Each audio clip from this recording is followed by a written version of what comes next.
Jumpa lagi di Code Action Bersama saya Mauladiana Kiptia dan rekan saya Muhammad Gustaf Arya. Nah, dalam kesempatan kali ini kami akan membahas mengenai hukum pidana dan perdata.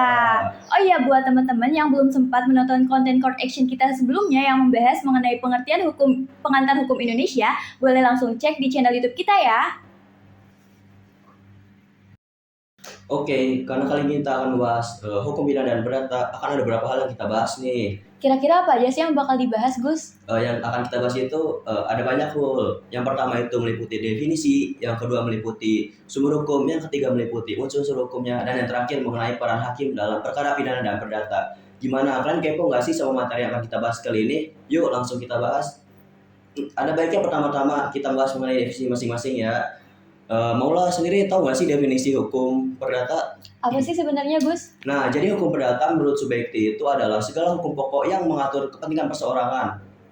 Nah, kalau definisi hukum pidana gimana sih, Ul? Nah, tadi kalau Gustaf jelasin hukum perdata itu mengenai perseorangan, sedangkan hukum pidana itu adalah hukum yang terdiri dari norma yang berisi keharusan dan larangan yang telah dikaitkan dengan sanksi dan hukuman.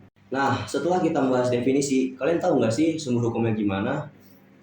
Kalau sumber hukum perdata sendiri, yaitu dalam hukum perdata diantaranya adalah Kitab Undang-Undang Hukum Perdata. Isinya terdiri dari 4 bagian. Yang pertama, buku pertama berisi tentang orang yang memuat ketentuan mengenai hukum perorangan dan hukum keluarga. Buku kedua berisi tentang benda yang memuat ketentuan mengenai hukum benda dan hukum waris. Buku ketiga berisi tentang perikatan yang memuat ketentuan mengenai hukum harta kekayaan. Dan yang terakhir, buku 4 berisi tentang pembuktian dan daluarsa yang mengatur tentang alat pembuktian dan akibat hukum yang ditimbulkan. Nah, kalian tahu nggak sih, selain dari KUH Perdata, sumber perdata tertulis itu di Indonesia bisa berupa Kitab Undang-Undang Hukum Dagang, Undang-Undang Nomor 5 Tahun 1960 tentang Pokok Agraria, Undang-Undang Nomor 16 Tahun 2019, Undang-Undang Nomor 1 Tahun 1974 tentang Perkawinan, Undang-Undang Nomor 42 Tahun 1999 tentang Jaminan Fidusia, dan masih banyak lagi. Gimana? Kalian udah paham belum mengenai sumber hukum perdata? Udah pasti pada paham dong. Yuk sekarang kita lanjut membahas mengenai sumber hukum pidana. Sumber hukum pidana itu ada dari Kitab Undang Hukum Pidana, Undang-Undang yang mengubah atau menambah Kitab Undang Hukum Pidana, Undang-Undang Hukum Pidana Khusus, Aturan Pidana di luar Undang-Undang Hukum Pidana, Hukum Adat, serta Jurisprudensi. Nah, sekarang kita bahas mengenai unsur hukum pidana dan perdata yuk, Gus.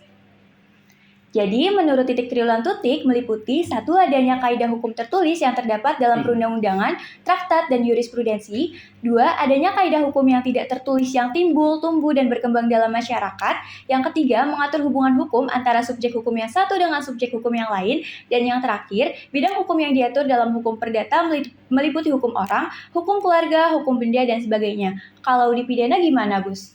Nah, di sisi lain, unsur tindak pidana menurut S.R. Sianturi meliputi yang pertama itu adanya subjek, yang kedua adanya unsur kesalahan, yang ketiga perbuatan bersifat melawan hukum, yang keempat suatu tindakan yang dilarang atau diharuskan oleh undang-undang atau perundang-undangan dan terhadap yang melanggarnya diancam pidana, dan yang terakhir dalam suatu waktu, tempat, dan keadaan tertentu.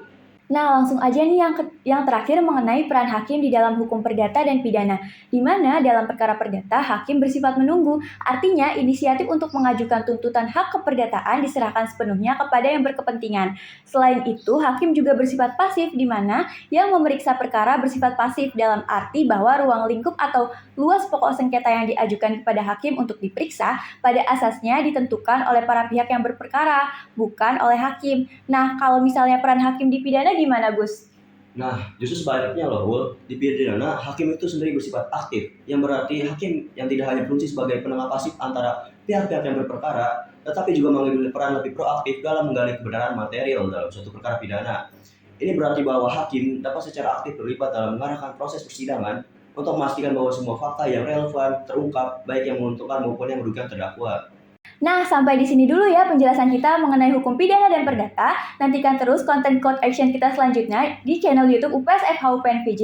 Jangan lupa like, comment, and subscribe di channel YouTube UPS FH UPN VJ. Sampai jumpa lagi di konten selanjutnya.